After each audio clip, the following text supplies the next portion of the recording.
Assalamualaikum warahmatullahi wabarakatuh. Kali ini kita akan memulai mata kuliah sistem distribusi, dan di mata kuliah sistem distribusi ini akan membahas tentang karakteristik dan model dari sistem distribusi. Sementara eh, dari sistem distribusi kita juga akan mempelajari eh, pengaruh-pengaruh losses, pengaruh eh, perangkat-perangkat yang ada di sistem distribusi dalam hubungannya dengan penyaluran sistem tenaga listrik di Indonesia. Di mata kuliah sistem distribusi ini, kita akan melihat bahwa kondisi ketenaga listrikan yang ada di Indonesia itu akan mempengaruhi secara umum bagaimana model sistem distribusi. Seperti halnya yang kita ketahui, bahwa model sistem distribusi itu tidak terlepas dari proses pembangkit, proses transmisi, dan proses beban yang ada di kelistrikan. Untuk membahas satu-satu yang ada di peran distribusi tersebut, maka kita akan bahas bagaimana sistem ketenaga listrikan yang ada di Indonesia. Untuk memulainya, bahwa listrik akan selalu menjadi pembahasan yang sangat menarik dalam hal energi gitu ya. Kita akan menyalurkan energi dari satu tempat ke tempat yang lain gitu. Dalam hal ini biasanya kita menggunakan standar tegangan 500 kV, 275 atau 150 kV untuk tegangan tinggi gitu ya, transmisi, dan 70 kV dan 20 kV. 20 kV biasanya ya, itu distribusi. Untuk distribusi biasanya 70 dan 150 masih masuk ke saluran transmisi, tapi ketika saluran distribusi itu menggunakan standar 20 kV. Nah, dalam penyaluran energi tersebut kita melihat bahwa bagian pembangkit maupun bagian distribusi ini sangat vital dan strategis, seperti halnya diwujudkan dalam Undang-Undang Nomor 30 Tahun 2009, bahwa penyaluran listrik itu harus reliable atau handal, safety, aman, dan ramah lingkungan. Nah, di sini dalam sistem penyaluran pembangkit atau ketenaga listrikan itu akan mulai dari sistem pembangkit, sistem transmisi, distribusi, dan masuk ke beban. Kita sudah mengetahui ini bahwa masing-masing memiliki pembahasan tersendiri. Pembangkit akan dibahas di pembangkit, bagaimana komponen-komponen pembangkit. Kemudian di sistem transmisi ini nanti akan dibahas tentang bagaimana pengaruh medan, bagaimana pengaruh isolasi, isolator gitu ya. Dan biasanya di distribusi kita akan membahas tentang losses, karena losses di sini adalah merupakan komponen vital yang ada di sistem distribusi yang mempengaruhinya. Baru nanti di beban kita akan melihat bagaimana pembagian beban, pengaruh beban induktif, beban kapasitif, dan beban resistif, seperti itu. Nah, kondisi ketenaga listrikan ini mungkin data yang tahun 2010 ya, sudah sangat lama sekali, tapi menggambarkan bahwa sebetulnya rasio elektrifikasi itu masih berputar sekitar 50-an%. Nah, di RUPTL mungkin Anda sudah melihat di situs webnya PLN, mungkin RUPTL sudah sampai tahun 2019, rancangan umum ketenaga listrikan, itu juga berkisar antara 60-70%. Sudah naik lumayan ya, tapi tetap ada bagian-bagian di Indonesia yang masih belum menikmati listrik gitu ya, karena Indonesia sangat luas sekali gitu ya. Anda bisa lihat di webnya PLN tentang RUPTL. Nah, bagaimanapun tentang kelistrikan ini gitu ya, bahwa biaya pokok produksinya gitu ya, itu, selalu lebih tinggi dibandingkan dengan harga jual. Ini contoh 2006 sehingga tarif listrik masih banyak, perlu subsidi gitu ya, perlu subsidi di sini. Nah, harapannya, dengan, majunya, eee, infrastruktur, dengan majunya, teknologi, maka harga biaya pokok produksi atau, BPP gitu ya, ini BPP bukan BBP gitu ya, itu akan menurun. Mungkin kita bisa menggunakan pembangkit-pembangkit yang lebih murah, misalnya seperti gas, nuklir, dan lain-lainnya. Itu akan menurunkan harga pokok produksinya, seperti itu. Nah, karakteristik konsumsi juga mempengaruhi, dari pokok produksi. Apabila industri, itu maju gitu ya, maka akan sangat menguntungkan sekali di bidang, kelistrikan karena beban, eee, kelistrikan itu akan merata sepanjang hari, seperti itu ya. Jadi tidak, antara WBP atau waktu beban puncak dengan LWBP atau luar waktu beban puncak itu, hampir rata. Kalau ini dengan contoh yang ada di sini WBP sangat jauh sekali sehingga, eee, warna biru itu biasanya perlu, pembangkit peak gitu ya, pembangkit peak. Nah, Anda bisa melihat, grafik merah yang ada di sini biasanya yang warna merah gitu ya, itu, mulai dari jam 18.00 sampai jam 22.00 saja gitu ya. Tapi ketika industri itu, flat, rata, seperti itu. Sehingga total tanpa rumah tangga ini hampir flat. Nah, seperti itu. Jadi ketika banyak industri, nah ini, listrik itu tidak, akan, eee, diperlukan, eee, pembangkit peak seperti ini ya, atau sebetulnya mungkin diperlukan juga tapi tidak terlalu besar. Nah, tapi kalau bentuknya seperti ini pembangkit peak-nya juga akan besar. Artinya bahwa pembangkit-pembangkit yang diperlukan ketika waktu peaker gitu ya, misal diesel atau kemudian gas turbin seperti itu, eee, bisa dialokasikan ke pembangkit yang renewable gitu ya. Karena biasanya renewable diperlukan sepanjang waktu gitu, waktunya.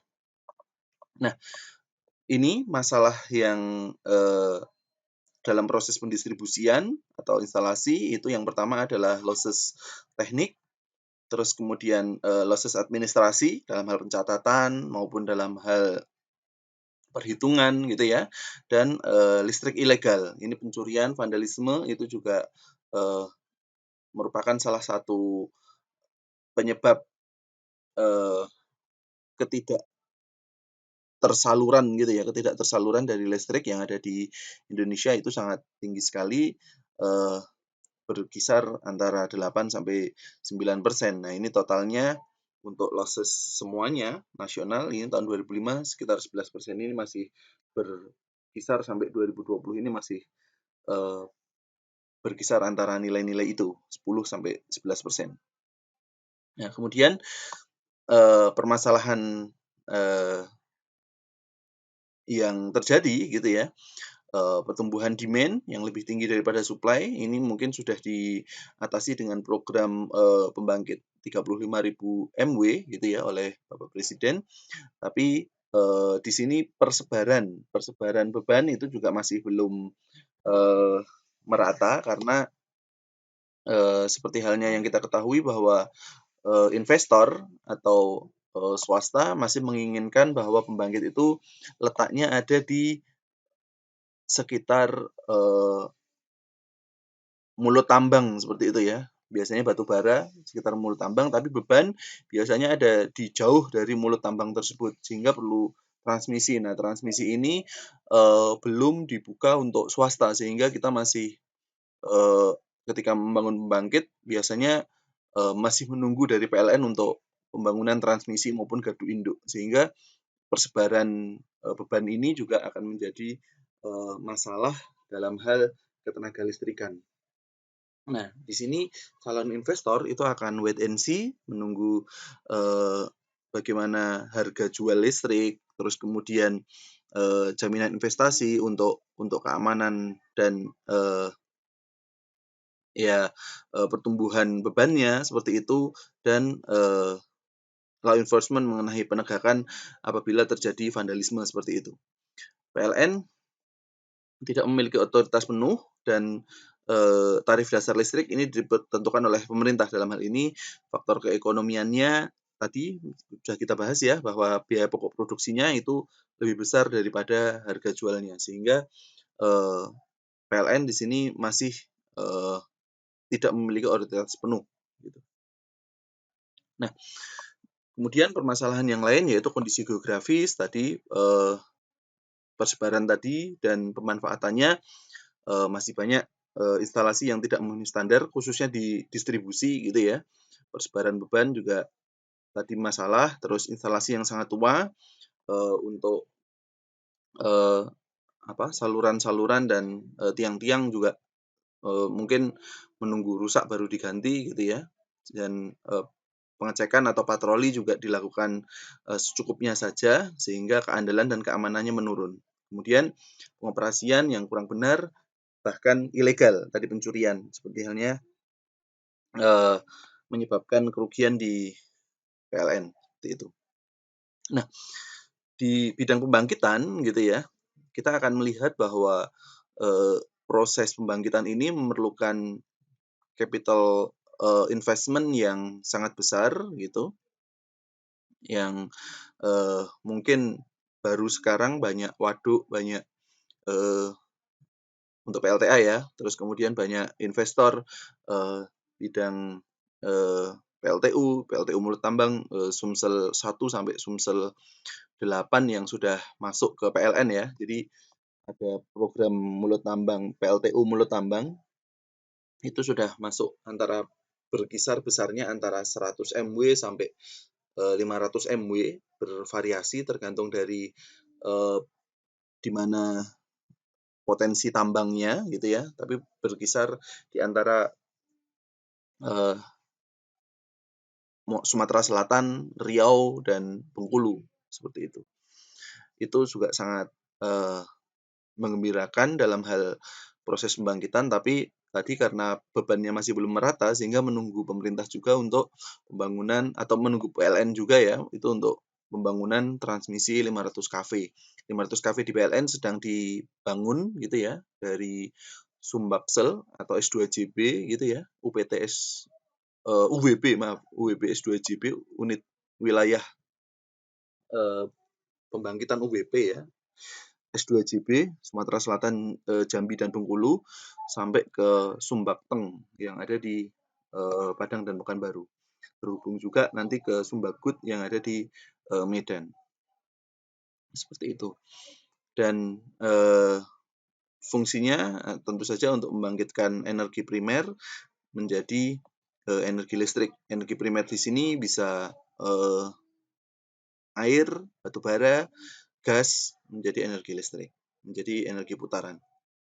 Pembangkit-pembangkit seperti yang kita ketahui nanti akan kita bahas misal di pembangkit 1 dan pembangkit 2, utamanya yaitu adalah PLTA. PLTA sendiri juga banyak, ada mikrohidro, mini hidro gitu ya. Dan diesel gitu ya. Kita tinggal membeli motor bakar untuk mengaktifkan PLTD ini gitu. Baru kemudian biasanya yang rumit adalah automatic transfer switch-nya untuk PLTD. Baru kemudian ada uap, PLTGU, terus kemudian ada PLTS, angin, pasang air laut, nuklir, dan mikrohidro ini masuk ke PLTA juga. Kalau di bawah 10 MW mikrohidro, di atas 10 MW air, biasanya seperti itu. Nah, pembangkit-pembangkit ini juga dipadukan dengan pembangkit renewable gitu ya, biodiesel, bioetanol, biomas, dan surya itu kita sebut dia pembangkit non konvensional. Kalau pembangkit konvensional menggunakan pembangkit yang energinya habis dipakai. Seperti itu. Nah, ini tadi ya konvensional, batu bara, gas, BBM, pembangkit yang menggunakan bahan bakar cair, dan non konvensional non fosil, air, panas bumi, surya, bayu, dan air laut. Nah, nanti akan kita bahas biasanya di pembangkit 1 dan pembangkit 2 atau pembangkit lanjut. Nah, non fosil juga kita bisa mendapatkan dari biodiesel, biometanol, dan biomas. Nah, seperti itu ya, biasanya kelapa sawit yang tangkos tandan kosong yang dikuburkan sehingga pertama biogas dulu, biogas jadi dikuburkan itu nanti akan mendapatkan biogas, baru kemudian setelah dibakar kita akan mendapatkan biomas dari tandan kosong kelapa sawit yang seperti itu. Ya, tergantung kebunnya kebun apa dulu. Kalau misalnya kebun gula, tebu ya, tebu kita juga bisa mendapatkan hasil sisa penggilingan dari pabriknya seperti itu. Tapi kalau kelapa sawit biasanya tandan kosongnya itulah yang dimanfaatkan untuk biomas dan biogas seperti itu. Nah, di penyaluran di sini kita akan membahas tentang transmisi. Nah, di transmisi ini standarnya ada di belakang, nanti akan kita lihat ada mulai dari 70, 150, 275, dan 500 yang digunakan di Indonesia. Nah, di saluran transmisi ini biasanya salurannya tidak terputus ya antara antara pembangkit dan GI gitu, tidak terputus, baru kemudian nanti ketika GI diturunkan masuk ke sistem distribusi. Nah, nanti kita akan bahas juga pertemuan berikutnya mengenai gardu induk gitu.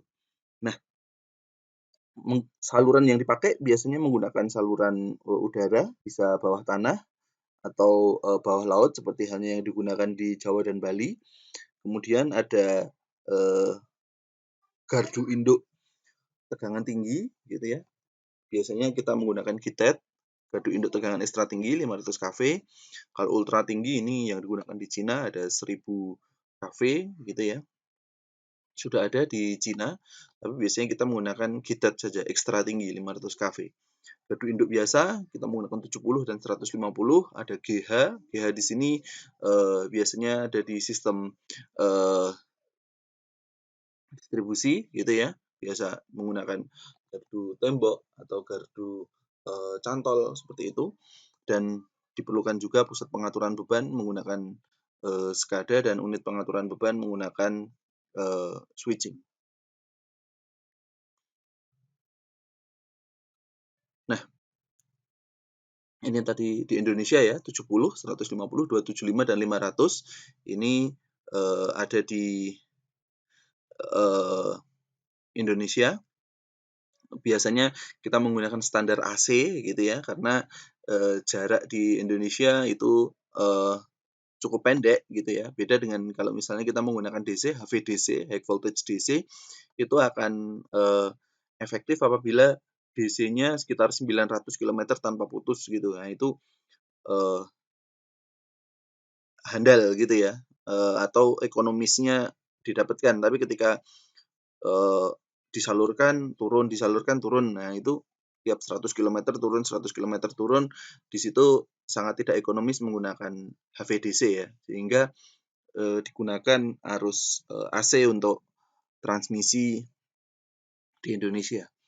Nah, sistem interkoneksi yang ada di Indonesia di sini sudah terpasang Jawa, Madura, Bali, dan di Sumatera maksudnya terjadi bottleneck di sini adalah kapasitas pembangkit yang sangat besar tapi bebannya sangat kecil, apalagi di masa pandemi seperti ini, bahwa beban juga menurun gitu ya, beban industri juga menurun, mengakibatkan pembangkit juga beroperasinya tidak 100% gitu ya, bahkan ada yang 50%, ada yang 60% seperti itu.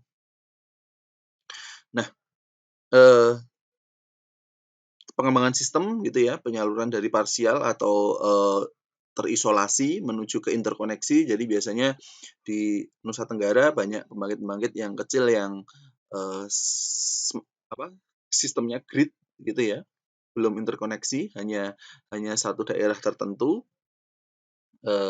Harapannya ketika menggunakan sistem interkoneksi, kehandalannya semakin tinggi. Jadi ketika terjadi gangguan pada grid tersebut, maka nanti akan dicatu oleh sistem interkoneksi. Nah, harapannya rasio elektrifikasi di Kalimantan dan Pulau Sulawesi pun juga memiliki sistem interkoneksi yang baik. Kalau di Sulawesi sudah ya dari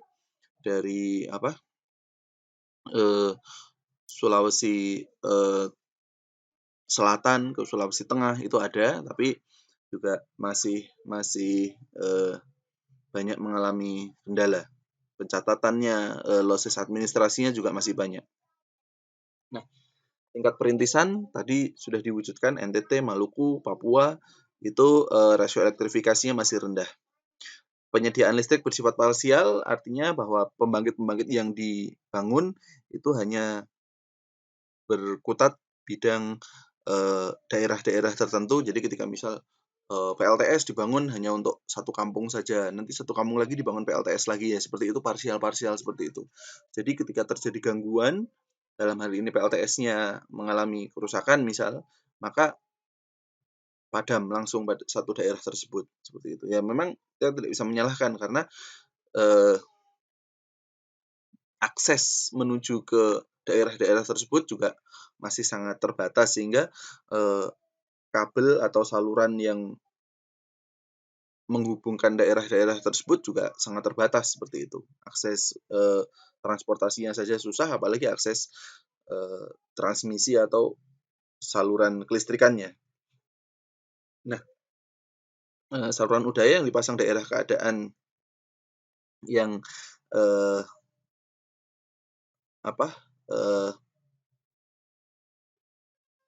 kondisi orangnya banyak gitu ya, itu orangnya sedikit, maka kita akan melihat bahwa saluran udara ini memungkinkan dipasang. Tapi ketika orangnya banyak, maka atau di tengah kota, maka kita menggunakan underground kabel. Oke. Kemudian untuk gardu induk di sini masih memungkinkan di tanah space yang luas. Biasanya gardu-gardu induk ini memiliki tempat yang memang biasanya pembangkit dari luar itu masuk gitu ya. Biasanya memerlukan lahan untuk penambahan trafo gitu ya, penambahan trafo. Nah, minggu depan kita bahas. Biasanya area yang diperlukan itu sudah habis sehingga kalau misalnya membangun GI baru gitu ya, itu tidak memungkinkan. Misalnya lahan untuk penempatan trafonya itu sudah habis. Nah, ini juga sehingga memerlukan pengalihan hubungan dari satu kota ke kota yang lain gitu ya. Nah, kasus-kasus yang ada di Sumatera seperti itu, saya ingin misal masuk ke GI Betung, oh ternyata GI Betung sudah kehabisan lahan untuk penempatan trafo sehingga harus dimasukkan ke GI misal Lahat seperti itu ya, GI Lahat, GI Betung 275 kV, GI Lahat juga 275 kV. Nah, di GI Lahat baru ada lokasinya misal untuk penempatan trafonya sudah siap ya, antara groundingnya, saluran menaranya itu sudah siap. Nah, seperti itu. Jadi mungkin daerah-daerah tertentu GI-nya handal tapi lokasinya atau daerahnya space-nya tidak ada, seperti itu memungkinkan. Nah, untuk daerah perkotaan dipasang GIS SF6 ya, jadi sudah dengan keamanan yang menggunakan gas SF6 gitu ya. Jadi untuk switching-nya pun juga aman gitu dan lebih terjamin dalam kehandalannya. Pusat pengaturan beban dan unit pengaturan beban di sini fungsinya adalah untuk membagi pembangkit mana yang harus menyala atau digunakan untuk peak, beban mana yang ketika terjadi gangguan harus dipadamkan, mana yang harus dinyalakan, dan apabila pengaturan sinkronisasi sinkronisasi pembangkit. Nah, seperti itu juga dilakukan oleh fasilitas pengaturan beban. Intinya adalah proses monitoring dan menangani koordinasi apabila terjadi kerusakan. Nah, secara teknis, pembangunan dan pengembangan penyaluran tenaga tidak ada masalah, tidak ada kesulitan.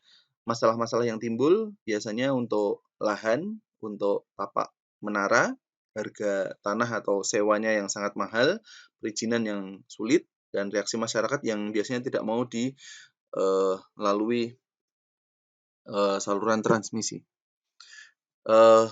Di situ biasanya perlu edukasi bahwa ketika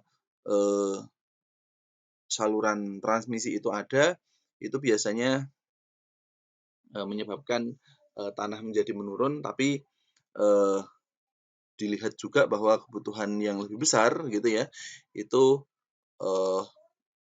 listrik akan tersalurkan ke daerah lain. Nah, biasanya menggunakan tanah-tanah pertanian atau tanah-tanah perkebunan yang jauh melewati dari daerah yang ditinggali oleh masyarakat, gitu ya. Berbagai permasalahan mengakibatkan proses pembangunan menjadi terhambat, gitu ya. Bahkan ada yang transmisi tertunda sampai bertahun-tahun, seperti itu. Dan proses ini, gitu ya, biasanya disolusikan oleh mulai dari PLN, pemerintah daerah, gitu ya, itu harus bersinergi. Seperti itu.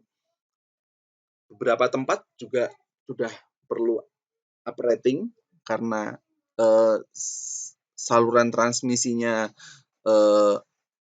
sama, misal menggunakan kabel 240 mm gitu ya, maka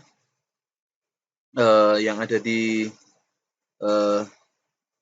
situ mungkin sudah kuat hantar arusnya sudah cukup tinggi sehingga perlu di uprating dari 70 menjadi 150.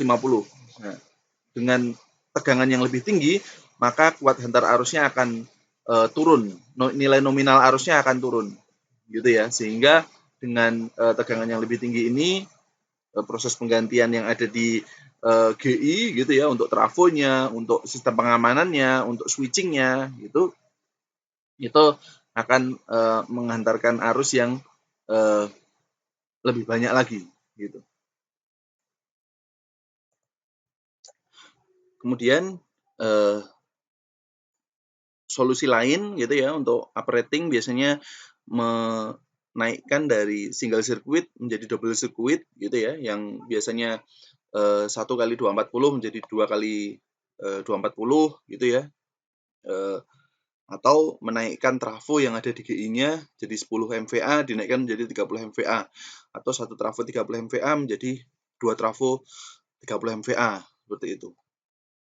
Uprating juga bisa dilakukan dengan saluran baru gitu ya, memperluas GI tadi, misalnya tempat trafonya sudah tidak ada, maka diperluas GI-nya kalau tanahnya masih ada dengan menambahkan grounding, menambahkan menara tadi, dan mengganti atau meningkatkan ukuran konduktor, mengganti trafo, dan menaikkan tegangan dari GI. Nah, saluran distribusi yang nanti akan kita bahas di sini adalah menyalurkan dari saluran transmisi ke beban gitu ya. Di sini mulai dari trafo tenaga yang ada di GI gitu ya, sampai alat pembatas pengukur atau kWh meter gitu ya, biasanya itu di sisi beban. Nah, saluran distribusi sendiri ada saluran distribusi menengah gitu ya, dan rendah. Kalau rendah mulai dari 220 sampai di sini kVA-nya tidak sampai ya, sampai 197. Kalau menengah sudah jelas dia 20 kV, satu tegangan saja. Oh, ini dayanya ya, dayanya. 197 kVA dayanya ya. Ya, tapi standarnya biasanya sampai 380 saja, 380 volt. Untuk voltnya untuk 20 kV itu masuk ke menengah sampai ke 30 MVA. Tapi biasanya 10 MVA ini sudah sangat besar sehingga untuk arusnya ya, sangat besar arusnya sehingga biasanya cukup sampai 10 MVA. Seperti itu. Untuk tinggi di atas 10 atau 30 MVA gitu untuk dayanya. Tapi tegangannya bisa menggunakan 70 atau 150. Nah, sistem jaringan yang digunakan biasanya radial. Loop ini sangat jarang sekali karena biasanya untuk beban-beban tertentu, tapi kebanyakan analisis yang kita lakukan di sistem distribusi itu adalah sistem radial gitu ya. Nanti akan kita lihat di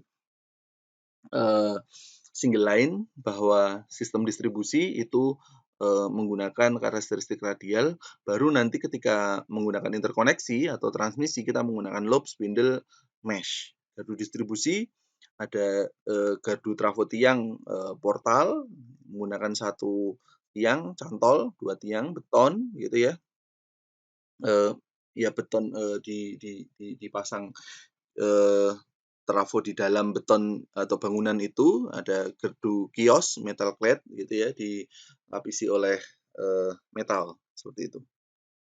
Nah, ruang lingkup ada saluran tegangan udara menengah SUTM 20 kV, SKTM saluran kabel tanah kabel ya, tadi SU SK 20 kV, kabel bawah air atau laut 20 kV, jarang di Indonesia SUTR 220 volt dan tegangan rendah kabel tanah 220 volt. Biasanya kita menggunakan 380 karena kalau 220 biasanya perlu 1 netral, tapi kalau 380 biasanya cukup 3 kabel.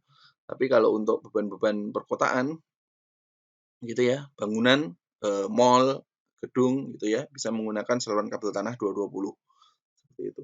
Tapi biasanya mall pun ada trafo indoor, baru nanti di dalam trafo di dalam bangunan itu dibagi menjadi 220 volt. Juga terdapat gardu distribusi untuk membagi beban yang diperlukan. Biasanya letaknya ada di dekat gardu hubung dan ada saluran luar pelayanan SLP sambungan rumah yang panel ya, kita sebutnya panel switch switch gear gitu ya, panel biasanya. Baru ada APP atau kWh meter dan unit pengatur distribusi. Ini panel juga.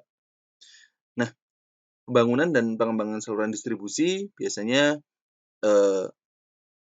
mengalami masalah kendala karena losses gitu ya. Tapi kalau pembangunannya biasanya tidak mengalami masalah karena biasanya listrik yang ada di pelanggan dibutuhkan gitu ya, dibutuhkan. Tapi kalau untuk kendala setelah pembangunannya baru nanti ada masalah losses itu.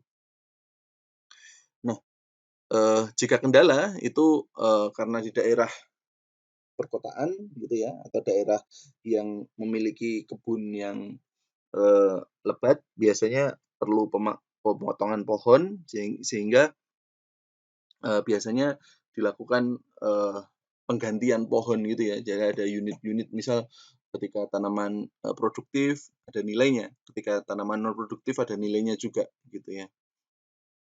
Nah, untuk saluran kabel biasanya ketika tanpa koordinasi PDAM atau telekomunikasi gitu atau gas, itu biasanya nanti akan mengakibatkan kerusakan pada fiber optik maupun saluran-saluran komunikasi lain atau air gitu ya, pipa air seperti itu. Sehingga di udara umumnya di Indonesia menggunakan penghantar udara, akan lebih mudah dipasang menggunakan tiang. Nah, tapi kekurangannya tentu saja adalah semrawut ya, kabel-kabel yang ada di udara ini akan terlihat tidak estetik gitu. Nah, di instalasi pemanfaatannya atau beban gitu ya, banyak rumah tangga, mall atau perkantoran seperti itu menggunakan listrik dari sistem distribusi ini. Dan pembagian beban sendiri terdiri dari industri, bisnis, sosial, rumah tangga gitu ya, dan publik. Kalau di publik ada kantor, terus kemudian ada kepentingan umum, seperti itu. Kalau sosial ada rumah ibadah, rumah sakit, dan kantor-kantor yang sifatnya sosial gitu. Nah, di sini pertumbuhan rasio elektrifikasinya gitu ya. Nah, tadi di tahun 2020 ini sudah berkisar 60-70% gitu ya. Tadi kalau data 2010 masih 50-60%, ini sudah mencapai 67%.